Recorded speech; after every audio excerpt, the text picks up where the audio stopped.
नमस्कार, आदाब। आप देख रहे हैं PK7 न्यूज। सच्चाई का एहसास। मैं कैराना तहसील मुख्यालय पर हूं, जहां पर संपूर्ण समाधान दिवस में एक शिकायत लेकर झिंझाना के चंदनपुरा निवासी कुछ लोग आए हुए हैं और जो पीड़ित हैं उनको आप देख सकते हैं। एप्लीकेशन दी गई है, पुलिस कार्यवाही नहीं कर रही है। आखिर ऐसा क्यों हुआ?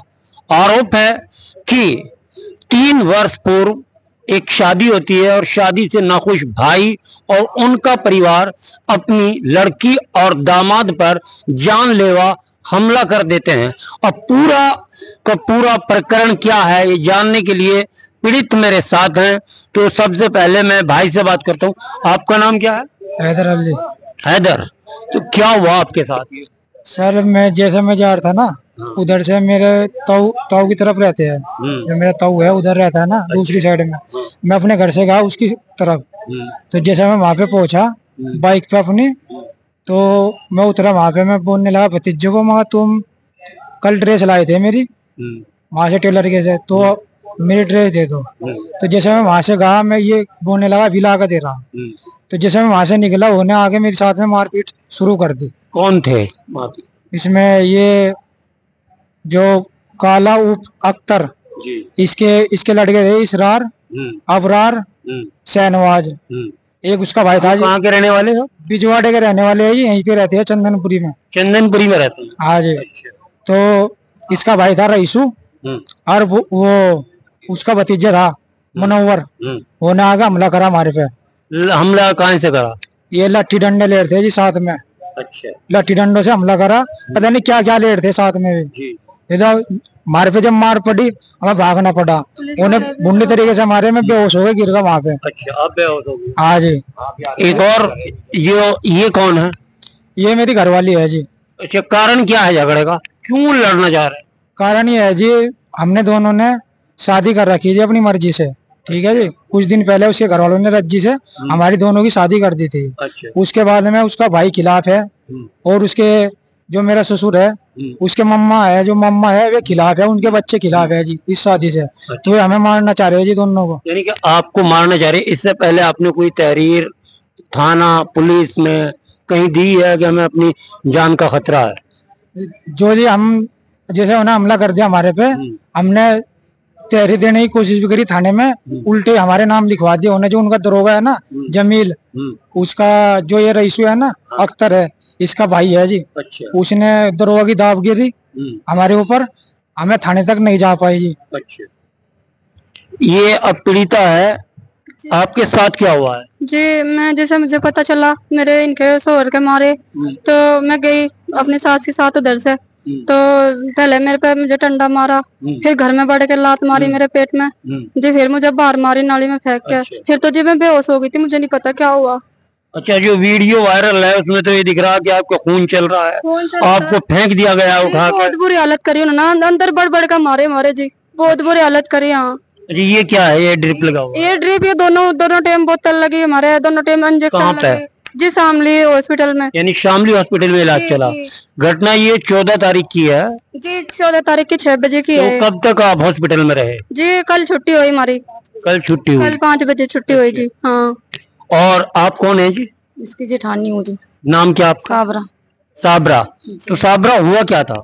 जी, जब इन पे वार कर रहे थे, मार पिटाई का 20 यादें हमारे घर पे आकर मार पिटाई कर रहे। जब मैंने ना छुटाने की कोशिश करी, तो मेरे लड़का था वहां पर, उस पे भी जानलेवा हमला करा। फिर मेरे कपड़े फाड़ दिए। कपड़े फाड़ दिए मतलब? जी देखो ये देख सकते हैं बात। देखो, बहुत ही शर्मनाक घटना है। कपड़े फाड़ दिए गए। मेरी इज्जत पे हमला कर रहे थे जी, 3 जने मेरी इज्जत पे हमला कर रहे थे, सिर में डंडा। उनके नाम क्या है? एक तो वो साबिर, और जी एक रईस परवेज, और एक साबिर और परवेज। हाँ, और एक हसन। इन्होंने मुझे नीचे डाला। साबिर, परवेज और हसन ने महिला पर यानी कि इज्जत पे हाथ डाला और इनके कपड़े फाड़े गए, इनको चोटें पहुंचाई गई हैं। इस प्रकार की घटना है। बस अब हम आपको ये दिखाने जा रहे हैं। वैसे तो आपको वीडियो में पूरा का पूरा दिखेगा। ये डॉक्टरी रिपोर्ट है, एक्सरे हैं, एक्सरे और डॉक्टरी रिपोर्ट्स, मेडिकल्स सभी जो है यहाँ पर दिए गए हैं।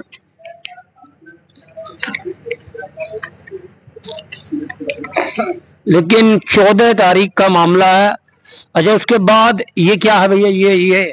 ये डायल 112 पर पीड़ित द्वारा कॉल की गई है और पुलिस मौके पर पहुंची। पहुंचने के बाद उन्हें स्वास्थ्य केंद्र पहुंचाया गया। ये वीडियो फुटेज है जो सीसीटीवी कैमरे की फुटेज की फोटो है, जहां पर इनके साथ इन्हें मारा जा रहा है। ये भी आप देख सकते हैं। तो इस प्रकार से महिलाओं पर, यानी अपनी बेटी और दामाद पर जानलेवा हमला इसलिए किया गया है कि इन्होंने शादी मर्जी से की थी।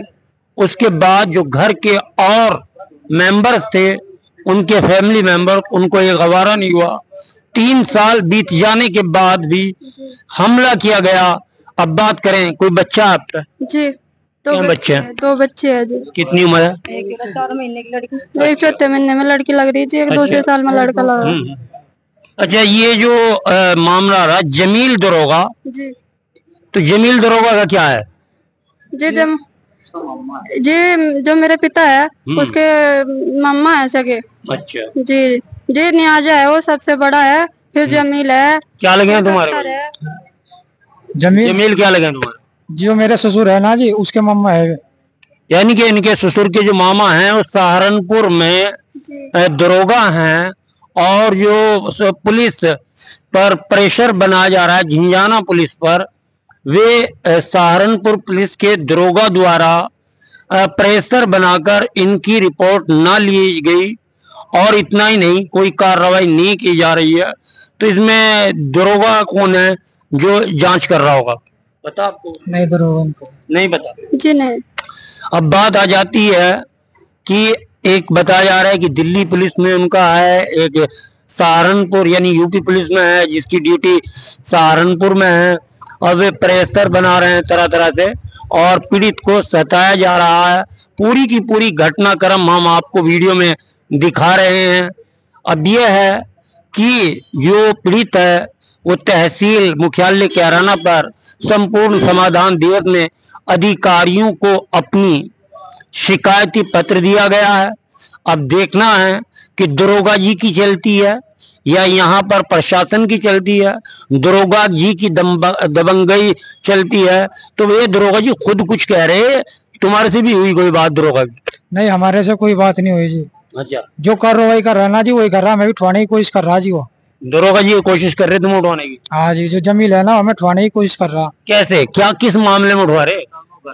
वे हमारे पे है ना कुछ मुकदमा डालना चाह रहे हैं, कोई हमका ही फैसला हो जा। यानी कि हम हॉस्पिटल में भर्ती थे, 5 लोग भेजे उन्होंने। अच्छा। मैं कह लगी वो बोलो है कौन? कह लगे उन्होंने 1 लाख रुपए भरे। मैं कह लगी 1 लाख रुपए भर दिए उन्होंने छुटवा। मैं कह लगी मैं उनके पैसे बोलेंगे कि हम गरीब की कोई सुनने का नहीं। जी। कह लगे नहीं, उस पे बोल रहा था मोबाइल पर, मेरी वीडियो बना रही थी। मैं कह लगी तुम्हारी वर्दी उतर जाएगी सालात में। और तो इतना कहते उन्होंने कैमरे के पास गए, वहां से उसके जहाँ कैमरे लग रहे और जो मतलब वो लग रही है उसमें वे काट कर गए पुलिस वाले। कह लगे यानी कि वीडियो फुटेज भी काट दी हॉस्पिटल की? काट दी जी, हॉस्पिटल की। मेरे साथ मुकाबला करा 5 पुलिस वालों ने, और किसी ने भेजे, कुछ जमीन ने भेजे जी। यानी इनका आरोप है कि हॉस्पिटल में पुलिस की सह पर इन पर हमला किया जाता है, और जो दरोगा जमील बताए जा रहे हैं उन्होंने पुलिस पर इतना प्रेशर बनाया कि हॉस्पिटल की फुटेज काट दी गई, और हॉस्पिटल में इन पर हमला वहां पर भी बदस्तूर हुआ। अभी और भी शख्स हैं, इनसे ही बात कर लेता हूं मैं। नाम क्या भाई साहब का? जमशेद अली है जी। जमशेद अली, कहाँ रहते हो आप? मैं जी इनका देवर हूँ जी, साबरा का। झिंझाना रहता हूँ जी। क्या हो रहा है साबरा के परिवार के साथ? जी मैं तो घर नहीं था सर, और जैसे इनके देखा के मैंने वीडियो देखी कैमरे की, तो इनके साथ नाजायजगी हो रही है, और घर में से निकाल के पीट रहे हैं हमारे बच्चों को जी, और हमारे जो भाई हैं, भतीजे हैं, और जो छोटे छोटे बच्चे हैं उनको भी पीट रहे हैं। और जो ये हमारी जो भाभी है छोटे वाली, इसको भी जो है बुरी तरीके से मार रखी थी, और इसका खून निकल रहा था बहुत। क्या चाहते हैं आप इसमें? हम जी फैसला चाहते हैं सर, इंसाफ चाहते हैं। इंसाफ चाहते हैं? हाँ जी इंसाफ चाहते हैं, यानी कि इंसाफ मिले इनको। हाँ जी इंसाफ मिले। अच्छा, जो वो फैसले का वो जमा रहे हैं। हाँ जी, हमारे पास पूरा दबाव घेरते हैं कि फैसला कर लो। अच्छा, पूरा दबाव घेरते हैं, लेकिन हमें इंसाफ चाहिए। इंसाफ चाहिए। तो क्या आश्वासन मिला आपको यहाँ से? यहाँ जी देखो, हमने जो है जी रिपोर्ट दिया है और तहरीर दिया है यो, और देखो फैसला क्या होता है जी हमारे लिए। यानी आप फैसला कह रहे हैं कि हमारे हक में फैसला क्या आता है? हाँ जी। तो भाई बोलने का थोड़ा वो है, फैसला नहीं, ये इंसाफ मांग रहे हैं। ये सरकार से गुहार लगा रहे हैं, प्रशासन से गुहार लगा रहे हैं कि इनको इंसाफ मिले। लेकिन अब देखना है कि इंसाफ कितना मिलता है। क्या जो कितने लोग होंगे हमलावर जिन्होंने हमला करा? हम समझ जी 20-30 लोग हो गए जी। यानी 20-30 लोगों द्वारा लाठी डंडों से हमला किया गया और उन पर यानी कि इतना मारा गया, अब बिलबिलाते हैं, गिर जाते हैं, बच्चों में बचता है, महिला की ब्लीडिंग शुरू हो जाती है, खून चलता है।